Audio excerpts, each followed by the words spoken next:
There's much to talk about. Let's get to our panel. Joining us from Nairobi is Jeremy Taylor. He's a regional advocacy advisor for the Norwegian Refugee Council. With us here in Washington is Yemeni political commentator Salman Al-Hamdani. Salman Al-Ansari is the founder and president of the Saudi-American Public Relations Affairs Committee. He joins us from Riyadh. And with us from Princeton, New Jersey, is Iran's former ambassador to Germany, Seyed Hossein Mousavian. Thanks to all of you for joining us. Let's start right here in the studio with Salman. Salman, we now have the Saudi-led offensive in the port city of Hodeidah. Thousands of people fleeing that city. There are pleas for international help coming from the city. We have some video of a father whose son was injured in an airstrike there. Let's watch. We spent 3 days without being able to get out or go anywhere. The fighting was above us and from all sides. We didn't have any food or drink or anything, not even water. This is my son. I treated him on a bus after he was injured in an airstrike. I call on the United Nations and the Red Cross to open a way for us to get out of the situation we're in. So, Salman, what do you know of conditions there, and what's so significant about this offensive on this port city? Yeah, well, like we saw, the problem is there are a lot of civilians in the port city of Hodeidah. There are about 600,000 individuals there that have almost nothing to do with the fighting. The problem is they were told to evacuate, but they don't have the means to evacuate. You know, gas prices were expensive. There wasn't a real, genuine effort to protect civilians.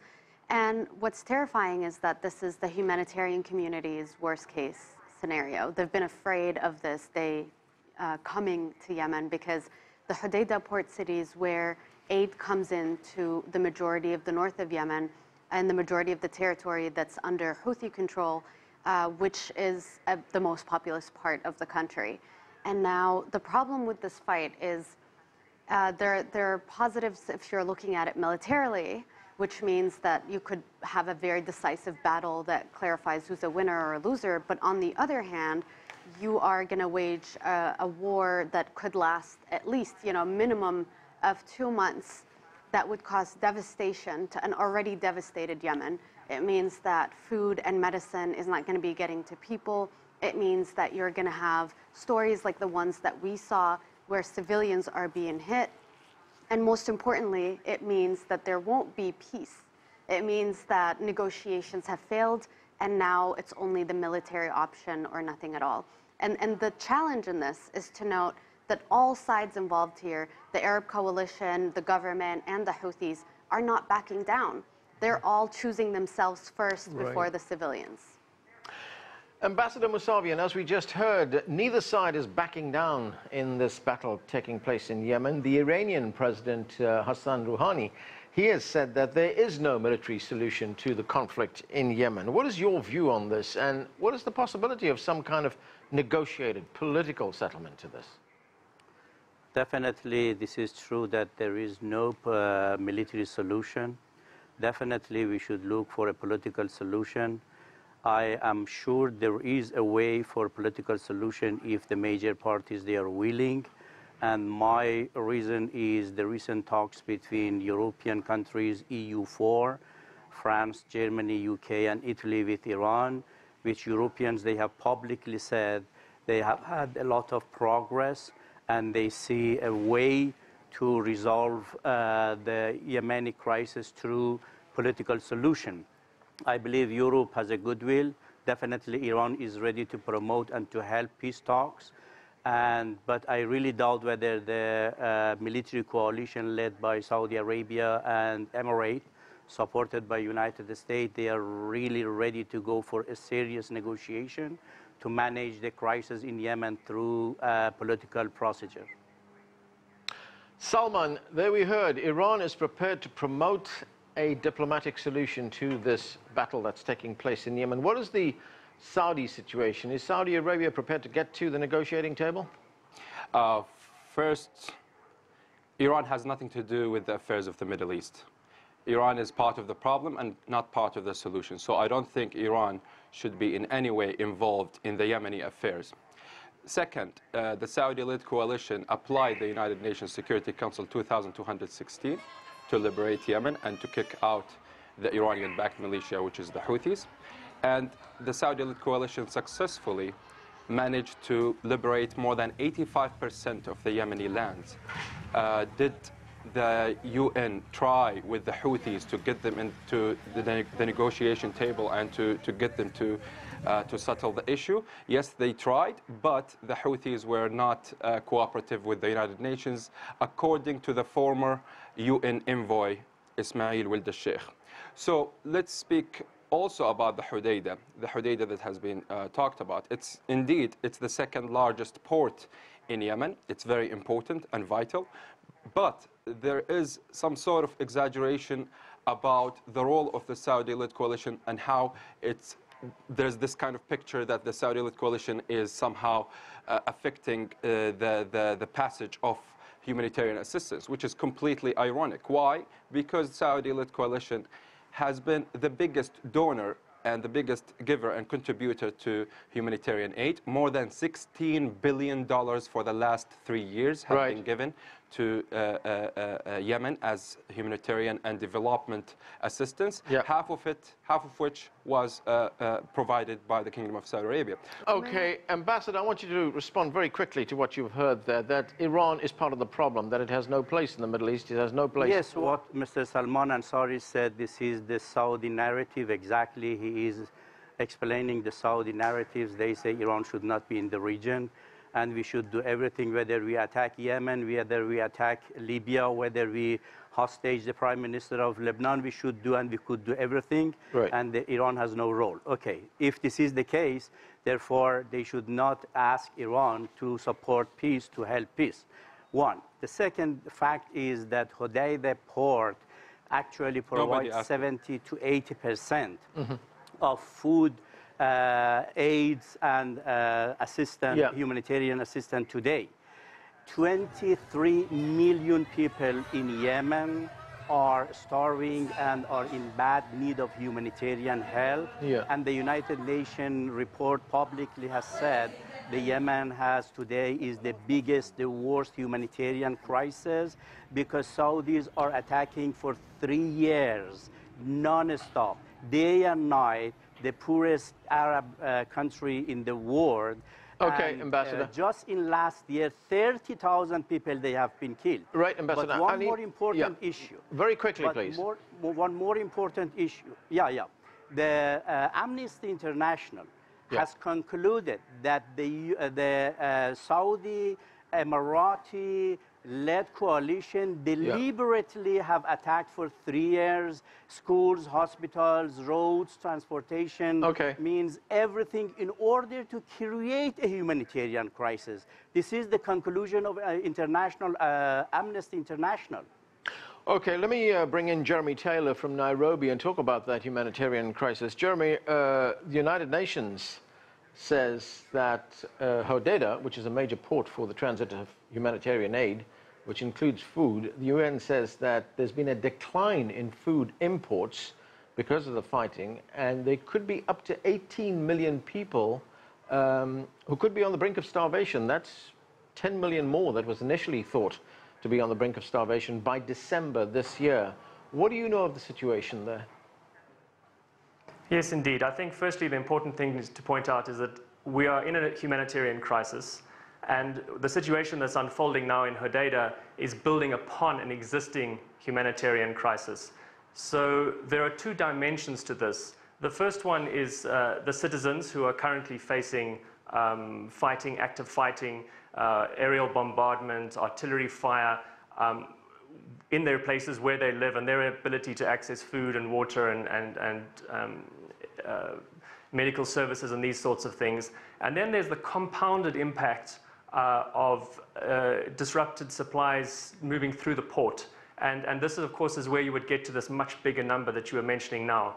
And this, of course, for us as a humanitarian organization is our biggest concern, is the fear that the sorts of blockading that we have already experienced and the restrictions on supplies of much needed medical supplies, food, not only humanitarian imports, but also commercial imports, vitally important things like fuel, which impacts on the ability of citizens to move around, to transport food, And all of these things become compounded. And our fear is that as fighting intensifies and if the port itself becomes the target of the fighting, this will have a much greater impact on an already suffering civilian population in Yemen. Salman, we hear of these humanitarian problems, the shortage of food, etc. We heard another alarming report, this report from the Associated Press and Al Jazeera, saying that officers from the United Arab Emirates are torturing detainees, including sexual abuse, in 18 secret prisons in Yemen. Those reports say prisoners are being subjected to invasive and violent body searches. Both these organizations have reported this. What do we know of these reports? I have to say that the U.S. Pentagon has said that they've found no evidence of torture. I think violations are happening on all fronts, Houthi prisons and in Saudi and Emirati-backed forces, because once the situation on the ground, this is an active war situation, and everybody, as one of the guests said, used the term before, squeeze. Everybody's trying to squeeze the other side at the expense of the civilians. So violations are happening on all fronts, but we can't really pinpoint and know what the truth is without the presence of an ethical organization on the ground that is documenting the truth. And this is something that we have not been able to kind of secure in Yemen because of how the war has been. For example, I just want to touch on 3 points that were mentioned before. One thing was that a huge portion of Yemen is now Houthi-free. Houthi-free does not necessarily mean that things are all good, because in these Houthi-free territories is an example of where this torture takes place. It's a place where there is a lack of stability. The government has not been able to go back to Yemen and kind of take hold of things. And on top of things, yes, there's a lot of money that's been pledged to Yemen, but we can't do anything with the money when it's an active war zone. And I think that's the dilemma, that both sides are looking to win. And I think Saudi Arabia definitely has invested a lot, and United Arab Emirates have invested a lot in this war, and they need to look like victors. And I think that Martin Griffiths, who we haven't mentioned so far, is the UN envoy to Yemen. Right. He has a crucial role to play here. If he's able to stop the war at Hodeidah with a settlement that both sides accept, where the Houthis may surrender the port and the Saudis accept to take control of the port with the government, of course, and to kind of stop there and go into negotiations, that would be a victory for the majority of the Yemeni population. Would that happen? Who knows? Salman, I want to get back to the reports about detainees being tortured. What do you know about these? And I'd really be grateful if you could keep this answer short, because there's a whole bunch of issues which we want to get through on this show. Sure. I don't think I can take these reports seriously, because if you look at the source, you will realize that mostly they are backed by reports from the Qatari radical regime, which has been having this kind of crisis within its system. So I cannot prove or confirm any report that comes out of Qatar, which is Al Jazeera network, is part of the Qatari regime.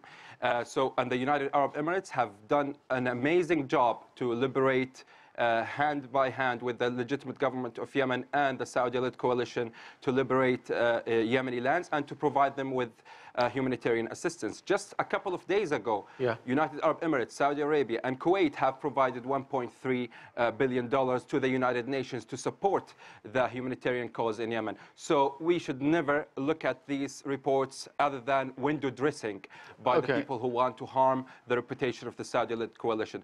Jeremy, I want to get your view on these reports of torture taking place there. The Associated Press, that's a United States news agency, has identified 4 of the prisons where this is alleged to be taking place.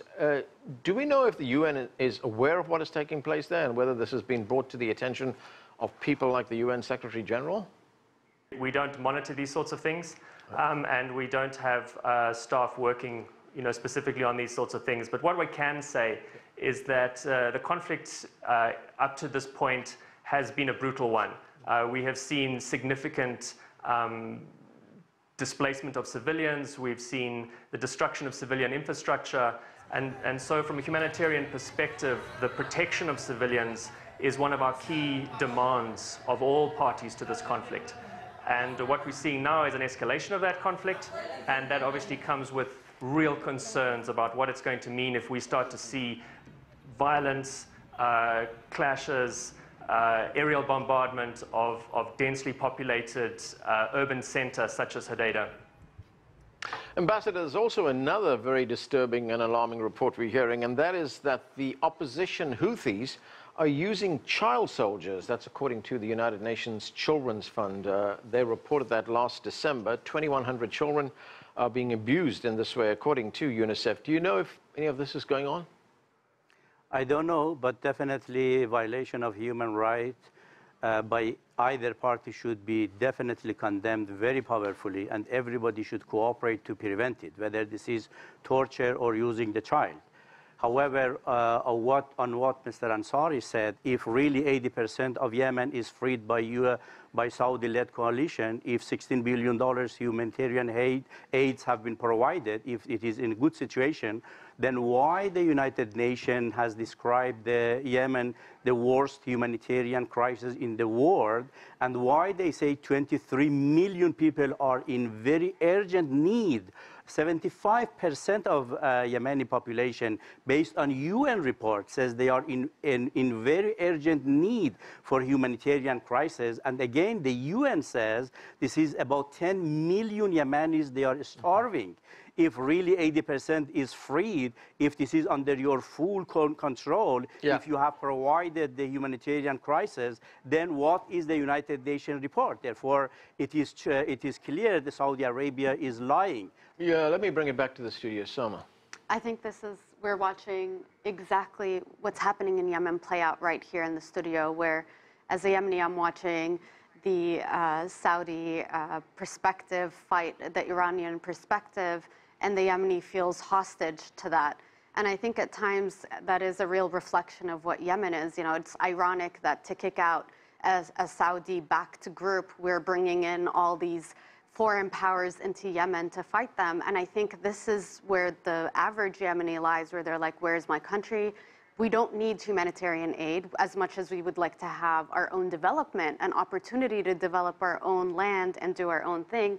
And when it comes to the subject of child soldiers, this is very well documented. The Houthis have used child soldiers because they've been running out of people to fight for them, so they had to recruit child soldiers. But interestingly enough, the other side that's fighting is also using the same tactic.